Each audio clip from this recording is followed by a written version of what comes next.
welcome to News Channel 8. I'm Glenn Drake.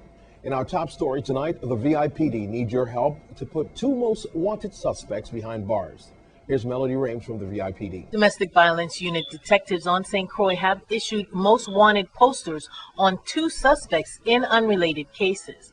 The suspects, Carl Christian Brown and Sovis Mystic Clark, have been sought by detectives for several weeks. Detectives are now seeking the community's assistance in locating them. Carl Christian Brown is wanted for assault, third-degree domestic violence. Police said he choked, punched, and pushed the mother of his child in August. The victim had scratches and bruises around her neck and on other parts of her body. Christian Brown was born on St. Croix and is 29 years old. He has a dark complexion, black hair, and a black mustache. He is 5 foot 9 inches tall and 195 pounds. He frequents the Herman Hill and Peters Rest areas. The second wanted suspect is Sovi Mystic Clark. He is wanted for aggravated assault and battery domestic violence, assault third, false imprisonment, and disturbance of the peace by threats. The two female victims told police that they were both girlfriends of Clark, and he held them against their will in a locked room. He assaulted one with a machete and assaulted the other by punching and pushing her. Clark was born on St. Croix and is 28 years old. He wears his hair in shoulder-length braids. He has a mustache and a goatee. He's 5 foot 9 inches to 5 foot 10 inches tall and 140 to 150 pounds. Clark has brown eyes and black hair, and he frequents estates Glen and Mumby Jew. Anyone knowing the whereabouts of either Carl Christian Brown or Sovi Mystic Clark is asked to contact Domestic Violence Unit detectives at 712-6026, 712-6017, Crime Stoppers USVI at 1-800-222-TIPS, or you can call 911. In other news, the Hovensa Wyatt lockout is still going on. However, News Channel 8's Wes Small tells us there's a light at the end of the tunnel. Thanks a lot, Glenn. I got to tell you, I've kind of lost count what day we're in, but I do know that we're in the second day. Let me give you a brief update before we get to these guys here. Again, we're at the Wyatt lockout on the main road to Hovensa. In case you're just joining us, of course, there's millions of people watching this on YouTube, and we want to remind you that over 150 employees of Wyatt were locked out because their contract, they've been negotiating that. Now, the good news is they met yesterday, the powers that be, at Gertrude's with Commissioner Bryan from Labor, and we do understand there could be some light at the end of the tunnel as far as the insurance measure is concerned. But I know they got a long way to go. Right now, they're at the Caravel Arcade meeting room where the unions get to. That's where Ira Hobson and his top officers are. Now I'm here with this man here, and you can see the guys, they're looking a little worn out, but they're still behind you, and we urge you to honk your horns, do whatever to encourage these guys and get the powers that be to negotiate and mediate. Bottom line is, it's not a good time to be without money and bread on the table. You want to say something, I believe, to our illustrious senators. Yes, I do want to say something to them, because I am very disappointed in them. From the time we have been out here, we have not seen them. When they have elections. Wait a minute. We're in the second, I don't want to be rude, but we're in the second week. Are you telling me that not one of our $85,000 a year senators have been here to this location? I have not seen any up to this moment. And what I'm saying is, when they want votes, we are on the way to work. Even though we are late for work, they stop us and beg us to vote for them. So you think if this was next November, they'd all be here? Oh, they would all be here. No matter if it was raining, even though it was hurricane, they would still be here. No shame, huh? No, well, no shame. I got it. I'm looking right at you tonight. How do you sleep? No shame. But you would park in front of our doors and play that Get Elected song. Let me ask you this. Are you going to vote for any of those sitting senators that didn't come your way? Well, as for me, they shouldn't get any vote. Because if we vote for them, and they are not working for us, what is their purpose?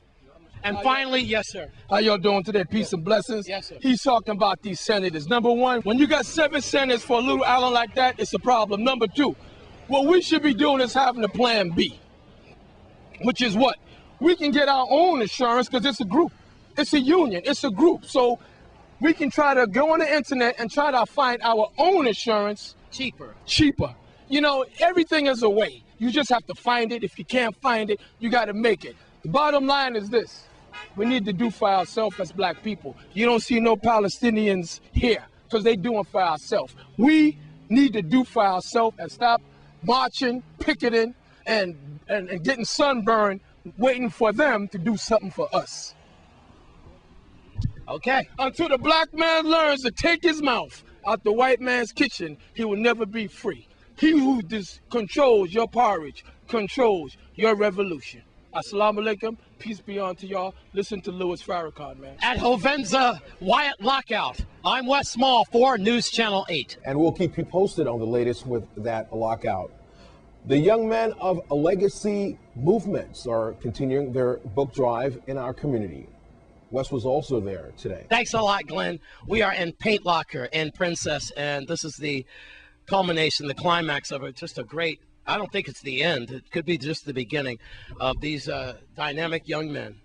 Joshua Rames, I definitely remember you again because of your dad and everyone. We're going to introduce yourselves again. Assistant Warden Diane Prosper and her staff from Corrections. You know, this is a win-win situation, but let's face it, they have to be here to monitor this situation and make sure that the books coming to our men and women who are incarcerated, you know, everybody's on the up and up. Before we get to Marv Forbes from Orbitron and how he's stepping up with the donations and hear from Corrections, let's hear from the young men themselves. Please introduce yourself. Okay, great. I'm Robert again.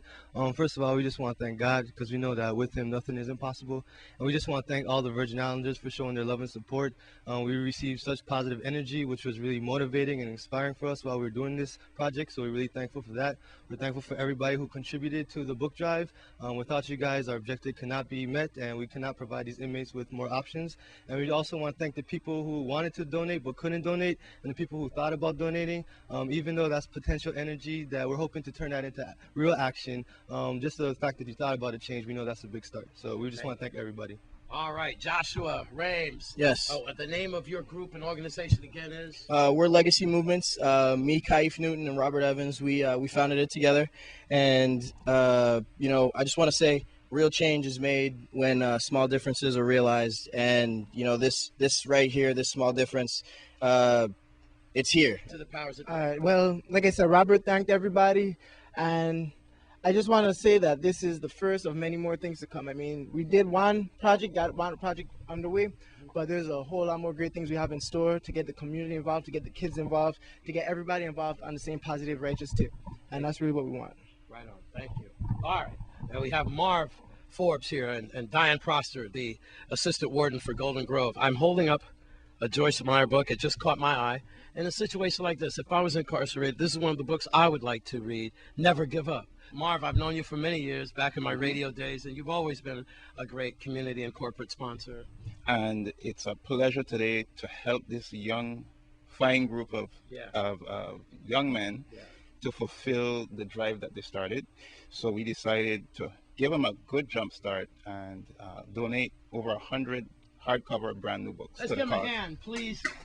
Because, man, I want this to piggyback till we get in the thousands. We hope that other businesses would step up also and donate new books, not just old books that's been sitting in the basement. That's welcome. Yes.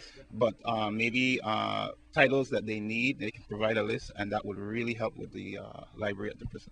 I'm so proud. We're glad that we can do it. What it means to your institution. Oh, wow. This means everything to us. When I have these young gentlemen here, our population right now are young guys coming in, and their education level is really below minimum, below standard. And you know, it's nothing about the VI, if I could cut you off. Remember the report yesterday, it's national, that American children are just like 14th in the world. We are horrible in our education. Exactly. And these guys, like I said, they represent the population of our institution, however, on a positive note.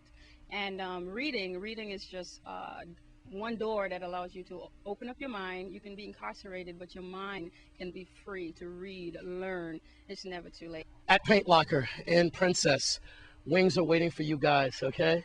Kevin, good job, Attorney Rames. That's all I could keep saying. I'm Wes Small for News Channel 8. Coming up, we'll be right back with more news, your Caribbean Report, and much more ahead. We'll be right back.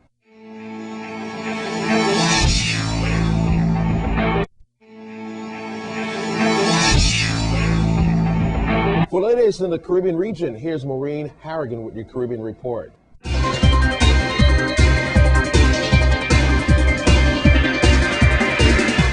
Thanks, Glenn. Now let's look at what's happening around the Caribbean. Prime Minister of Antigua and Barbuda, the Honorable W. Baldwin Spencer, announced that his government has formally recognized the State of Palestine as an independent sovereign state. To date, 5 CARICOM member states, Belize, Guyana, Suriname, St. Vincent and the Grenadines, Antigua and Barbuda, have recognized Palestine as an independent sovereign state. Now over to Montserrat.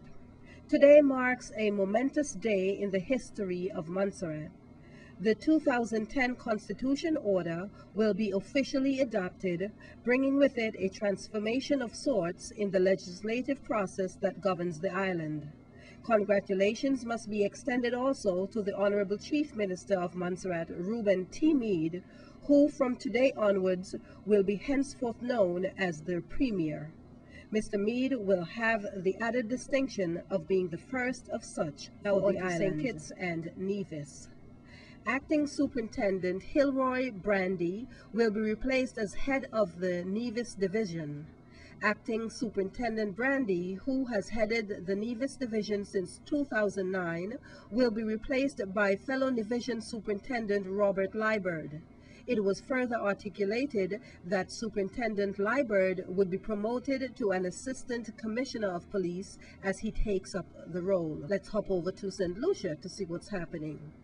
Well, Richard Frederick has resigned as St. Lucia's Housing Minister.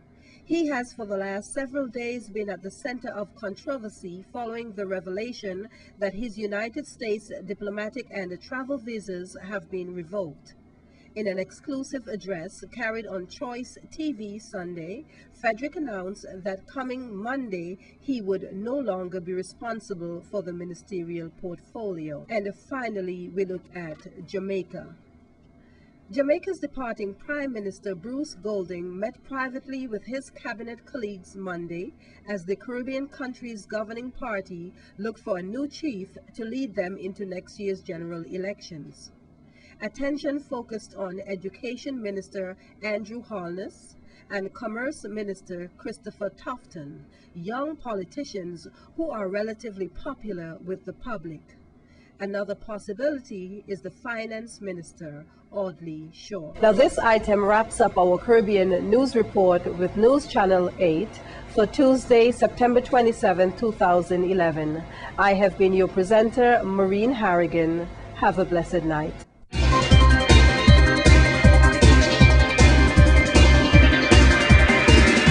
As we get closer to Columbus Day weekend, as we celebrate the Virgin Islands Puerto Rico Day weekend, many of the activities started heating up, including the Queen Show held recently. Last night, we showed you some of the highlights. Tonight, we'll bring you to crowning. On behalf of the Puerto Rico, Virgin Islands Puerto Rico Friendship Committee, thank you. We begin with Miss Popularity. Miss Popularity is the lady that sold the most tickets. That person is contestant number 1, Miss Maria Encarnacion.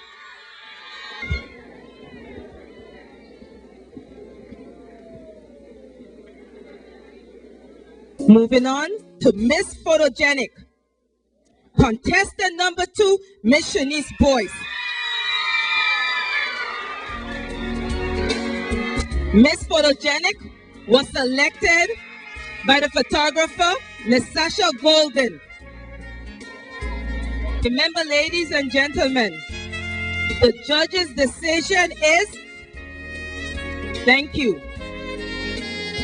First runner-up with a total of 567 points is contestant number 4, Lisha Perinan.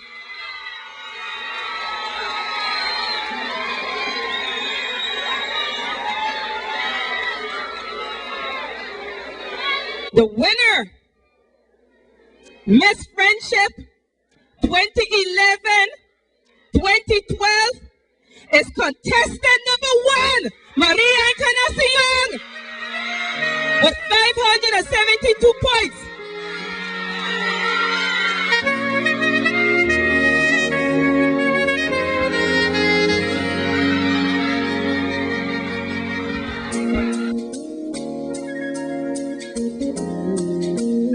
Ladies and gentlemen, your Miss Friendship 2011-2012, Maria Canafia.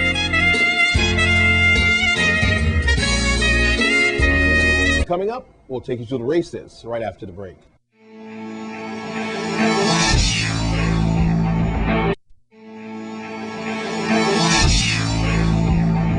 Well, here's Stephen Koo Francis with the 411 in sports. He takes you to the races at the Doc James Racetrack. Koof. Thanks a lot, Glenn. This past Sunday, we had a great turnout at the Randall Doc James Racetrack, where racing fans could hardly wait for the debut of James Bobo Bates' prize stallion, Slevin. Word on the streets, Bates paid over $75,000 for Slevin. Wow. Well, he was up against Cost, was making his first appearance since his last injury. Political reporter, groomsman, Puerto Rican emblem, and green sand. Folks, without any further ado, let's go to Rashidi Clemens for the call of the race. Gate bus and they're running. Political reporter Mr. Brick. On the front end is groomsman, now going to the lead is Green Sand. In alongside the rail is Cox. Running in third is Slevin. Fourth, Puerto Rican emblem. In alongside the rail is political reporter. And running last, groomsman. As they enter the clubhouse turn, leading the way, that is Green Sand. Running in second position right there is Slevin. Cox is also moving towards the front. They ran the first two in 23-1. Puerto Rican emblem is fourth. Right there is political reporter. It's a gap of 4 from 1 through 5. Trailing the field right now is groomsman. Now taking the lead is Green Sand, not ready to lose Grilgish. Right there is Slevin on the outside. They ran the first half in 46-3. Running in third position, political reporter. Cost in between horses in fourth. It is still Slevin now taking the lead as they exit the backstretch. Right there running in second is Green Sand. Coming is Puerto Rican emblem. Also trying to move his course. Political reporter fourth, and here comes the groomsman. At the top of the turn, it is Slevin. And down the stretch they come. Slevin leading the way. Running in second, Puerto Rican emblem. In alongside the real Puerto Rican emblem with less than a furlong to go. It is Slevin leading the way with a 16 to go. Here comes Slevin. No need for receipts. Worth the money. Slevin. Wow, well, Slevin won the 7.5 furlong featured race easy with a time of 1:31.1. But some fans were not impressed. Well, we just have to wait and see when he goes up against the big boys from St. Thomas and Tortora.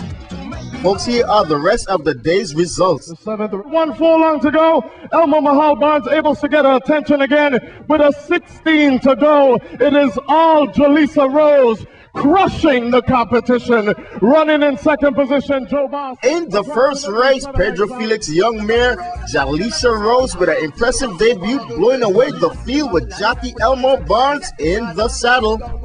They come. Less than 1 furlong to go. According to Jesus, is trying to hold off a late charge from Tulsa Boy with a 16 to go. According to Jesus, is going to have a tight grip to get this one, and does.